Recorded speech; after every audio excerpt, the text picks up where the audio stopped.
เดือนห้าไต่ตั้งบ้านเฮานี่ก็จะเข้าสู่โหมดเทศกาลมหาสงกรานต์ปีใหม่เมืองของเฮานะซึ่งโดยเฉพาะปีนี้บอกว่ารัฐบาลบอกว่ามีการหยุดยาวนะ4-5-6นี่ก็วันหยุดเช่นกันวันที่4วันเสาร์ที่5วันติดที่6นี่ก็เป็นวันจักรีเป็นวันที่ประสบนิกรชาวไทยนะทุกหมู่เหล่าตั้งหน่วยราชการทหารตำรวจก่อก้าประชาชนต่างๆก็ได้สำนึกถึงบุรพามหากษัตริย์บรมราชกิจจักรวงศ์บรมจักรีราชวงศ์จักรีนะที่ตั้งแต่สมเด็จพระพุทธยอดฟ้าจุฬาโลกมหาราชนะซึ่งปฐมกษัตริย์แห่งวงราชวงศ์จักรีพระพุทธยอดฟ้าจุฬาโลกมหาราชซึ่งวันพรุ่งนี้นะเป็นวันหยุดราชการเช่นเดียวกันฉะนั้นก็เป็นช่วงหยุดยาว4-5-6แล้วก็พนวันที่10-11-12-13-14-15โด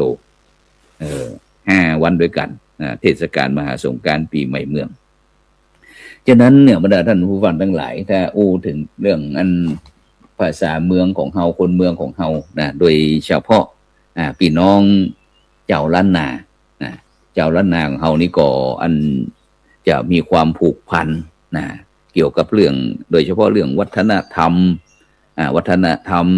เรื่องพระพุทธศาสนานะเรื่องความเชื่อนะโดยเฉพาะบอกว่าจะเป็นเรื่องอันมีความผูกพันกับการนับถือผีนะเชื่อว่ามีสิ่งเล่นลับในที่จะคอยปกป้องคุ้มครองนะซึ่งก็สามารถพบเห็นได้จากการดำเนินชีวิตนะเวลาเราจะเข้าป่ากานะหรือว่าต้องพักแหมแก่มืออยู่ในป่าก็จะนิยมกล่าวขออนุญาตเจ้าตี้เจ้าตั้งแม่ธรณีนะแล้วก็เวลากินข้าวในป่าก็จะแบ่งอาหารเป็นส่วนคือเจ้าตี้แหมตุยเราเนี้ยนะแสดงคือหันถึงวิถีชีวิตนะที่มีความผูกพันกับการนับถือผีสางซึ่งโดยเฉพาะบอกว่าจะเป็นเรื่องผีบรรพบุรุษนะที่มีหน้าที่มีหน้าที่คุ้มครองเครือญาติและครอบครัวนะผีอารักษ์หรือว่าผีเจ้าตี้เจ้าตางนะมีหน้าที่คุ้มครอง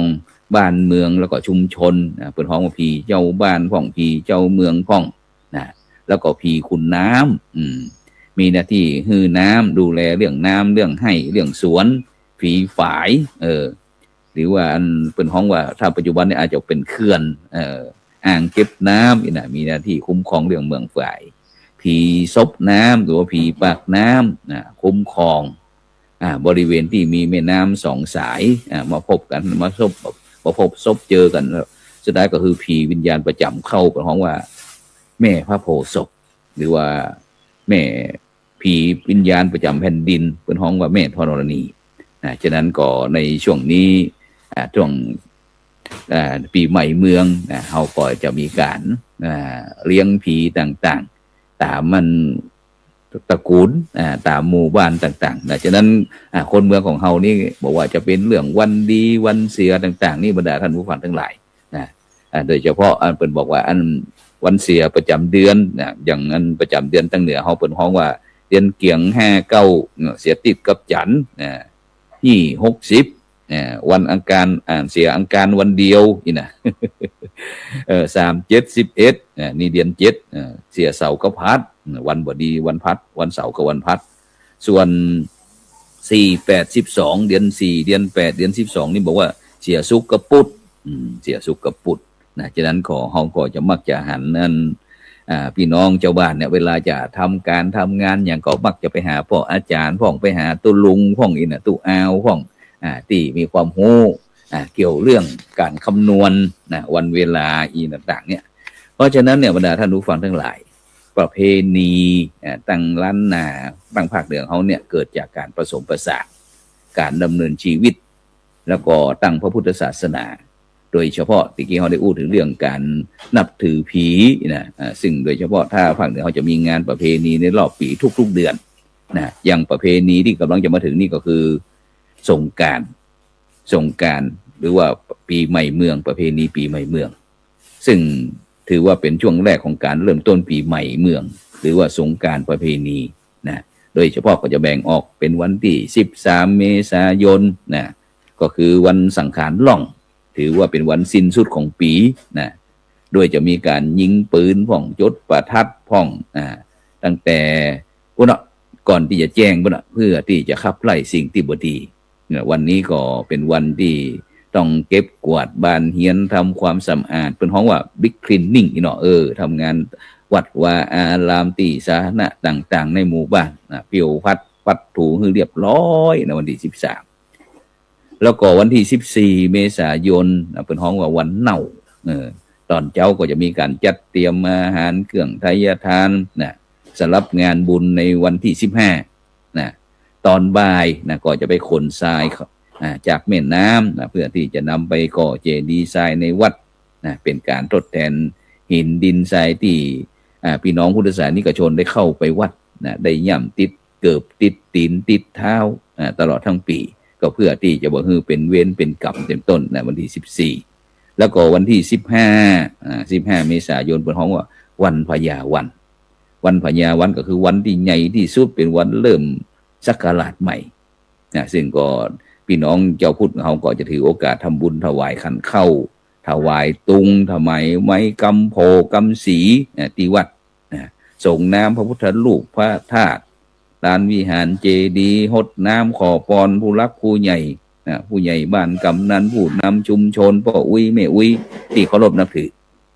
ส่วนวันที่16-17 เมษายนเป็นวันปากปีวันปากเดือนเป็นวันทำพิธีทางไสยศาสตร์บอกว่าจะเป็นเรื่องสะเดาะเคราะห์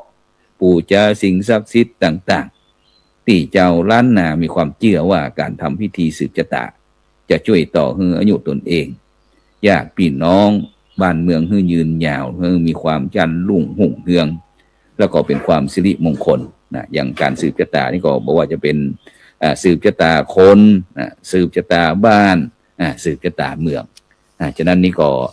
ข่าวๆกับบรรดาท่านผู้ฟังทั้งหลายได้รับทราบโดยเฉพาะในช่วงนี้ก็ออกอากาศที่วัดอินทปัญญาลาภบ้านกองฝ่ายในช่วงนี้ก็ได้นำพระภิกษุสามเณรพระหนุ่มเนนน้อยบวชภาคฤดูร้อนเฉลิมพระเกียรติกรมสมเด็จพระเทพรัตนราชสุดาสยามบรมราชกุมารีร่วมกับคณะสงฆ์อำเภอรองตั้งแต่วันที่2 เมษายนเป็นต้นมาที่วัดบ้านปงตำบลตาผาหมอกอำเภอรองจังหวัดแปะของเราโดยท่านอาจารย์พระครูสิริสุเมธากรเจ้าคณะอำเภอพร้อมถึงคณะสงฆ์คณะศรัทธาพี่น้องก็มีการบวชหลายตีหลายต่างก็เลยได้ถือโอกาสได้นำลูกพระลูกเนนมาอบรมเข้าคอร์สพิเศษที่วัดบ้านกองฝ่ายตั้งแต่วันที่3ต้นมา3 4 5 6 7ประมาณสัก4-5 วันประมาณ5 วันด้วยกันหลังจากนั้นก็ตั้งแต่5 วันนี้ก็ตั้งแต่เช้าก็ตื่นตั้งแต่ตี 4เกิงก็ทำวัดเจริญจิตตภาวนาเดินจงกรมนั่งสมาธิเจริญพระพุทธมนต์เวลา6 โมงเกิงก็รับอาหารบิณฑบาตตามชุมชนหมู่บ้านต่างๆเสร็จแล้วอาหารบิณฑบาตต่างๆนี่ก็จะนำมาจัดสรรปันส่วนเป็นชุดคืออสม.ของแต่ละหมู่บ้านนั้นพร้อมถึงพ่อหลวงได้นำไปเยี่ยมพี่น้องประชาชนบอกว่าจะเป็นผู้ป่วยติดเตียงก็ผู้ป่วยติดบ้านหรือว่าผู้ที่เขาต้องการสงเคราะห์ที่บ่สามารถเจ็บเปิงตนเองได้จะที่เป็นต้นนี่เป็นโครงการของคณะสงฆ์อำเภอรองโดยการนำของท่านอาจารย์พระครูสิริสุเมธากรอย่างตะวานี่ก็ไปที่บ้านบ่อแก้วก็นำลูกพระลูกเนนไปรับอาหารบิณฑบาตเสร็จแล้วก็กราบนำอาหารบิณฑบาตให้กลุ่มแม่บ้านได้จัดเป็นชุดนำให้ผู้นำหมู่บ้านให้พ่อหลวงให้ผู้ช่วยให้อสม.นำไปเยี่ยมของแต่ละหมู่บ้านวันนี้ก็ไปที่บ้านกองฝ่ายวันนี้ออกบิณฑบาตอาหารบิณฑบาตตั้งแต่6 โมงเกิงแล้วก็วันพรุ่งนี้ก็ป้นไปที่ตำบลตาผาหมอกบ้านผาหมอกตำบลตาผาหมอกอำเภอรองจังหวัดแปะเช่นเดียวกันแล้วก็วันสุดท้ายวันที่7นั้นก็จะรับอาหารบิณฑบาตที่บ้านหัวตงหัวตะกาฉะนั้นนี่ก็เป็นโครงการดีๆที่ได้ทำเป็นประจำทุกปีร่วมกับคณะสงฆ์อำเภอรอง แต่จะได้กระตามบรรดาศรัทธาญาติโยมทั้งหลายบรรดาท่านผู้ฟังทั้งหลายหลังจากนี้ไปก็คงจะเป็นโหมดเทศกาลมหาสงกรานต์นะก็จะได้เตรียมการเตรียมงานเตรียมตั้งแต่พัฒนาวัดนะคือเป็นสถานที่ลื่นลมนะตั้งเตรียมก่อเจดีย์ทรายเตรียมก้างสืบชะตาต่างๆซึ่งแต่ละหมู่บ้านแต่ละชุมชนเนี่ยก็โดยเฉพาะผู้นำต่างๆบรรดาท่านผู้ฟังทั้งหลายที่มีความสำคัญถ้าผู้นำของเฮาเป็นป่อหลวงป่อกำนันผู้ใหญ่บ้านอสมอบตต่างๆเนี่ยได้สนใจใส่ใจนะได้นำวิธีทำวิธีพุทธต่างๆคือพี่น้องประชาชนได้ทำกิจกรรมก็จะทำให้แต่ละชุมชนแต่ละหมู่บ้านนั้นมีความสุขแบบยั่งยืนซึ่งโดยเฉพาะอุบาสกอุบาสิกาเนี่ยบรรดาท่านผู้ฟังทั้งหลายนะตั้งแต่สมัยพุทธกาลเนี่ยบอกว่าจะเป็นอนาถปิณฑิกะเศรษฐีกะนะหรือว่าธนัญชัยเศรษฐีมิคาละเศรษฐีต่างๆนะเศรษฐีใจบุญในทุนใจใหญ่แต่ที่ขาดบ่ได้ก็คือนางวิสาขาถ้าถึงนางวิสาขาเนี่ยได้รับการบันทึกไว้เป็นแบบเป็นแผนเป็นแบบฉบับแบบอย่างในวงการของทางพระพุทธศาสนิกชนจนถึงปัจจุบันก็คือนางวิสาขาเนี่ยเป็นคนแรกที่ได้ถวายผ้าอาบน้ำฝนเป็นคนแรกที่ได้รับพระบรมพุทธานุญาตคือถวายผ้ากฐินเป็นเหตุที่เขาได้ทอดกฐินทอดได้ถวายผ้าของคือแก่พระสงฆ์ผู้ดำรงพระพุทธศาสนาจนถึงปัจจุบันแล้วก็นางวิสาขาเนี่ยเป็นผู้มีศรัทธาอันยิ่งใหญ่สร้างวัดบุพารามถวายแก่พระพุทธเจ้าถวายเป็นสมบัติแก่พระพุทธศาสนาเป็นเครื่องบูชาพระพุทธเจ้านี่คือความดีความงามความดีเป็นความเป็นเลิศของนางวิสาขาฉะนั้นเขาจะกล่าวถึงนางวิสาขาเนี่ยกลัวจะได้เป็นบุคคลต้นแบบเป็นมหาอุบาสิกานางวิสาขานี้ได้แต่งงานกับมิคาละเศรษฐีท่านนั้นชัยเศรษฐีผู้เป็นป่อคันที่ลูกสาวจะออกจากบ้านจากเฮือนไปอยู่บ้านตระกูลของสามีก็ได้ฮือโอวาท10ประการนะฮือแกนางวิสาบอกว่าข้อที่1ไฟในอย่านำออกบอกว่าจะเป็นเรื่องภายในบ้านเรื่องภายในครัวเฮือนเรื่องในวงตระกูลในมุ้งในหมอนอย่านำเอาไปเล่าให้คนตั้งนอกฟังจะเป็นติฉินนินทาได้รับการดูหมิ่นดูแคลนดูถูกฟังแล้วบ่เป็นมงคลแก่หูเห็นแล้วบ่เป็นมงคลแก่ตาเป็นเรื่องภายในฟังแล้วฮ้อนหูพอแล้วฮ้อนตาคิดแล้วปากฮ้อนใจนี่เศรษฐีธนัญชัยเศรษฐีสอนลูกสาวนางวิสาขาว่า1ไฟในอย่านำออกส่วนข้อที่2บอกไฟนอกอย่านำข้าวเรื่องที่มันบ่ดีบ่งามของเจ้าบ้านเจ้าจ่องอย่าเอามาเล่าอย่าเอามาอย่าเอามายุแยงอย่าเอามายุยงคือคนในครอบในครัวในเฮียนของเฮาเนี่ยมันล้าวฉานแตกแยกนี่ข้อที่2ท่านนั้นชัยเศรษฐีสอนลูกสาวส่วนข้อที่3บอกว่าควรให้แก่คนที่ควรให้ไผที่เคยฮืออย่างเฮาต้องจำไว้พ่อแม่ฮือชีวิตฮือเลือดฮือเนื้อฮือสังขารฮือร่างกายซึ่งถือว่าเป็นยอดทรัพย์ปู่ย่าตายายเคยชุบโชอุปถัมภ์บำรุงเฮามาครูประชาอาจารย์เคยแกแนะนำปั่มสอนศิลปะวิทยาความรู้จะไปลืมท่านเพราะท่านเหล่านี้เป็นผู้ที่มีพระคุณอันยิ่งใหญ่คนบอกว่าพ่อแม่คือกำเนิดแก่ชีวิตครูสอนศิษย์ศาสตร์สามารถรู้ศาสตร์ศิลป์พระอุปชาชี้ธรรมนำชีวิน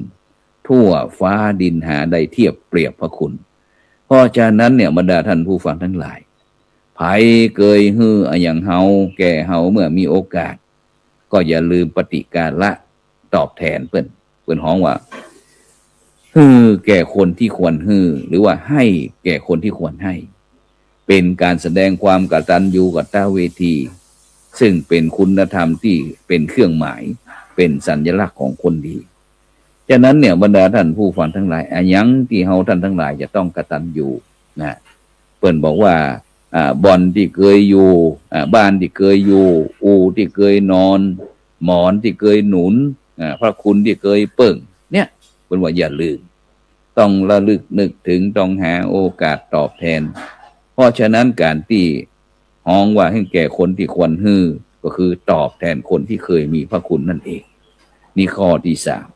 ส่วนข้อที่สี่บอกว่าไม่ให้แก่คนที่ไม่ให้นะยกตัวอย่าง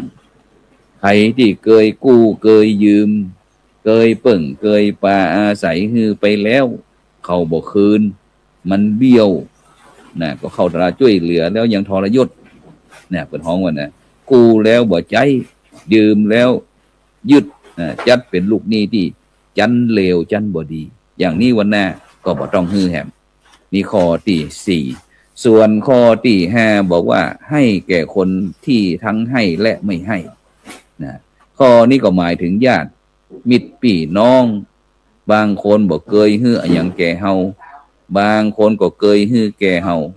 แต่ในฐานะที่เป็นญาติเป็นมิตรเป็นสายหกเป็นสายเลือดเป็นสายหัก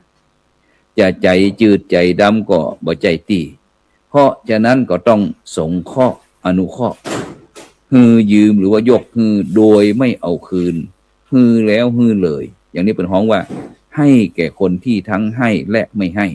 ได้แก่การสงเคราะห์ญาติเป็นข้อที่ห้าส่วนคำสอนข้อที่หกที่ธนันไสเศรษฐีนางวิสาว่าข้อที่หกว่าพึงนั่งให้เป็นสุขก็อู้กันง่ายคือนั่งฮือเหมาะแก่ฐานะฮือแก่ภาวะฮือการกาลเทศะยกตัวอย่างเป็นคนน้อยนะก็อย่าไปนั่งหน้าผู้ใหญ่อย่าไปนั่งอย่าไปล้ำหน้าเป็นลูกเป็นไปก็อย่าไปนั่งหน้าพ่อผัวแม่ผัวเป็นภรรยาก็จะไปล้ำหน้าสามีเป็นละอ่อนก็จะไปล้ำหน้าคนใหญ่ถ้านั่งหูจักฐานะภาวะแล้วมันก็บ่มีปัญหา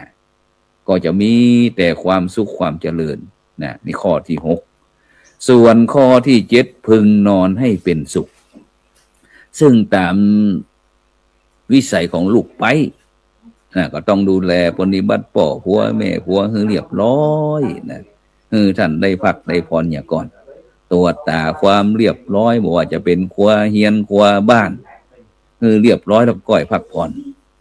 โบราณเพิ่นสอนไว้ให้ตื่นก่อนนอนตีหลังพึงเผาฟังหับใจนะนี่เป็นข้อที่เจ็ดส่วนข้อที่แปดพึงบริโภคให้เป็นสุขก็คืออย่ากินก่อนคนใหญ่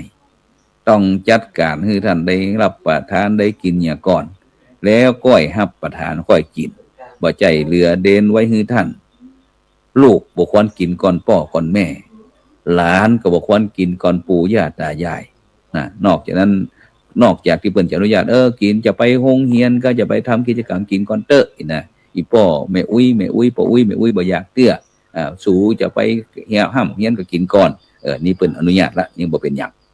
ส่วนข้อที่เก้าบอกว่าพึงบำเรอไฟนะในครัวเฮียนเนี่ยมีไฟอยู่หลายกองนะไฟกองที่หนึ่งก็คือไฟก็คือของฮ้อนทำบ่ดีแล้วมันไหม้มันแผดมันเผาทำให้อยู่บ่ได้นะอยู่บ่เป็นสุขบางทีก็ฮ้อนตานะบางทีก็ฮ้อนหูบางครั้งก็ฮ้อนใจนะเปิ้นอุปมาเปรียบว่าบุคคลที่เปรียบเสมือนไฟก็คือพ่อผัวแม่ผัวลูกสะใภ้จะต้องดูแลจะต้องปฏิบัติให้ดีอย่าไปทำพิษอย่าไปทำอย่างเกินหน้าจนเป็นที่อิจฉาริษยาฉะนั้นมันจะเข้าตำราว่าอันทุกคนอยากให้เฮาดีแต่ถ้าเฮาเด่นขึ้นทุกทีเปิ้นก็มันใส่จงทำดีแต่อย่าเด่นจะเป็นภัยนะบ่มีภัยเขาอยากหันเฮาเด่นเกิดต้องอ่อนน้อมถ่อมตนไว้นะนี่เป็นข้อที่เก้าส่วนข้อที่10บอกว่าพึงนอบน้อมเทวดาภายในนอบน้อมเทวดาภายในก็คือการยกย่องฮือเกียรติคารวะต่อเทวดาภายในได้แก่ผู้ใหญ่ในตระกูลผู้ใหญ่ในตระกูลก็เหมือนกับเทวดาที่คอยที่ควรแก่การคารวะการกราบการไหว้ใครปูชาเทวดาก็คือคุณ ใครดูหมิ่นเหยียดหยามเทวดาเทวดาก็ฮือโตดเพราะฉะนั้นเนี่ยท่านทั้งหลายท่านนั้นใช้เศรษฐีจึงสอนนางวิสาขาลูกสาวของเปิ้นเนี่ยหูจักวางเนื้อวางตัว จะมีครอบครัวก็อย่าให้ครัวมันมาครอบมีครอบครัวก็ต้องหูจักประพฤติปฏิบัติตนอยู่ในโอวาททั้ง10ประการนี้เพราะฉะนั้นเนี่ยบรรดาท่านผู้ฟังทั้งหลายจน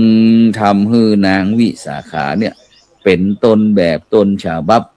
คือกับพี่น้องพุทธศาสนิกชนอุบาสกอุบาสิกาเฮาเนี่ยจนถึงปัจจุบันเพราะฉะนั้นในเจ้าวันนี้ก็เลยได้นำเรื่องนางวิสาขานะมหาอุบาสิกาเนี่ยมาพ่อแม่พี่น้องศรัทธาญาติโยมบรรดาท่านผู้ฟังทั้งหลายได้รับฟังนะว่าการที่เฮาจะย้ายครัวย้ายเฮียนย้ายคอกย้ายครัวเนี่ยเฮาควรจะทำจะได้เพราะฉะนั้นตอนนี้ก็ลูกพระลูกเนนก็รับอาหารบิณฑบาตมาเอาสตังค์มารวมกันเอาสตังค์รวมกันนี่ฉะนั้นก็ในช่วงนี้นะหลายท่านหลายคนก็มีโอกาสได้พบกับลูกพระลูกเนนนะนักหนาป้านหลายท่านหลายคนก็ยังบ่ได้พบเตี่ยนะฉะนั้นก็ในช่วงนี้ก็เป็นช่วงวันพระชาภาคสามเณรภาคฤดูร้อนเฉลิมพระเกียรติกรมสมเด็จพระเทพรัตนราชสุดาสยามบรมราชกุมารีซึ่งแรงนี้ตุลุงลินก็คิดเช่นเดียวกันว่าวันนี้เขาจะเอาเนรภาคฤดูร้อนกับอาจารย์จากจากบันแม่ห่างเชียงไฮ้จากมจรเขตเชียงใหม่แล้วก็จากเมืองแปะมาสนทนากันในค่ำคืนวันนี้ว่าบวชแล้วเขาได้อะหยังพ่องได้หูได้หันอะหยังพ่องซึ่งบรรดาท่านทั้งหลายเป็นโอกาสที่เฮาท่านทั้งหลายจะได้ทำหน้าที่พุทธศาสนิกชนทั้งหลายฉะนั้นในช่วงนี้ก็อาจจะมีประเพณีปล่อยน้อยปล่อยลูกแก้วแห่สั่งร้องซึ่งเป็นประเพณีบวชหรือว่าการบรรพชาของหมู่เฮาเจ้าเหนือเจ้าล้านนาซึ่งนิยมจัดกันก่อนในช่วงเดือนกุมภามีนาเมษาซึ่งเป็นช่วงที่เสร็จสิ้นจากการเก็บเกี่ยวพืชพันธุ์ธัญญาหารต่างๆฉะนั้นก็จะในพิธีบวชก็จะมีการจัดงานเฉลิมฉลองอย่างยิ่งใหญ่ก่อนได้มีโอกาสเดินทางไปที่เชียงตุงของเมืองยองเมืองนุงเมืองต่างๆนี่เขาก็จะหันแบบพิธีบวชปล่อยแห่ลูกแก้วหรือว่าผู้บวชที่จะแต่งตัวอย่างสวยงามเรียนแบบเหมือนกับเจ้าชายสิทธัตถะเพราะถือคตินิยมว่าเจ้าชายสิทธัตถะเนี่ยได้เสด็จออกบวชจนตรัสรู้แล้วก็นิยมลูกแก้วขี่ม้าขี่จ้างขี่คอคนเปรียบเหมือนกับม้ากันทกะม้าทรงของเจ้าชายสิทธัตถะซึ่งปัจจุบันนี้ประเพณีบวชลูกแก้วที่มีชื่อเสียงกับประเพณีบวชลูกแก้วที่เชียงใหม่พ่องแม่ฮ่องสอนพ่องฉะนั้นเนี่ยบรรดาท่านผู้ฟังทั้งหลายก็ถือเป็นโอกาสแล้วก็ในช่วงนี้ก็แต่ละวัดแต่ละวาก็อาจจะมีปอยอันเสนาสนะอย่างต่างๆเหล่านี้ฉะนั้นก็ที่วัดอินทปัญญารามบ้านกองฝ่ายก็เช่นเดียวกันบรรดาท่านผู้ทั้งหลายในช่วงเทศกาลมหาสงกรานต์ปีใหม่เมืองนี้ก็วันที่14เมษายนก็จะมีการทอดผ้าป่าสามัคคีเพื่อที่จะหาทุนทรัพย์ในการที่จะมุงหลังคาอุโบสถฉะนั้นก็เชิญชวนพี่น้องพุทธศาสนิกชนทั้งหลายถึงในจังหวัดแปะจังหวัดลำปางจังหวัดน่านจังหวัดพะเยาจังหวัดใกล้เคียงหรือว่าหมู่บ้านใกล้เคียงเนี่ยมาร่วมบุญร่วมกุศลด้วยกันใครอยากเศรษฐีใจบุญในทุนใจใหญ่ท่านใดที่อยากจะมุงหลังคาอุโบสถหลังคาอุโบสถเพื่อที่ชีวิตเขาจะได้อยู่เย็นเป็นสุขจุ่มจื่นเนื้อเย็นใจต่างๆก็สามารถที่แจ้งความประสงค์ได้ฉะนั้นก็ในเจ้าวันนี้ก็ได้เอาสิ่งละอันพันละน้อยมามาจามาเอิ้นมากล่าวกับพี่น้อง บรรดาท่านผู้ฟังทั้งหลายตึงเมืองแป่เมืองน่านลำพูนลำปางพะเยาเจียงไฮ้แม่ฮ่องสอนที่ได้รับฟังตั้งคืนสีขาวของเฮานะก็ขอบคุณอนุโมทนามาณโอกาสนี้ด้วยฉะนั้นก่อนในเจ้าวันนี้ก็เวลาหมดเวลา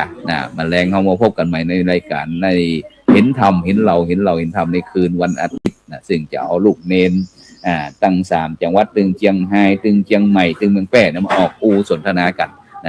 ในภาคกลางคืนฉะนั้นก็ในเจ้านี้ก็ขอนำรายการจากบรรดาท่านผู้ฟังไปก่อนกินข้าวหลามน้ำแหลวอายุวันโนสุขังพลังมีสตังหลายๆเด้อสาธุ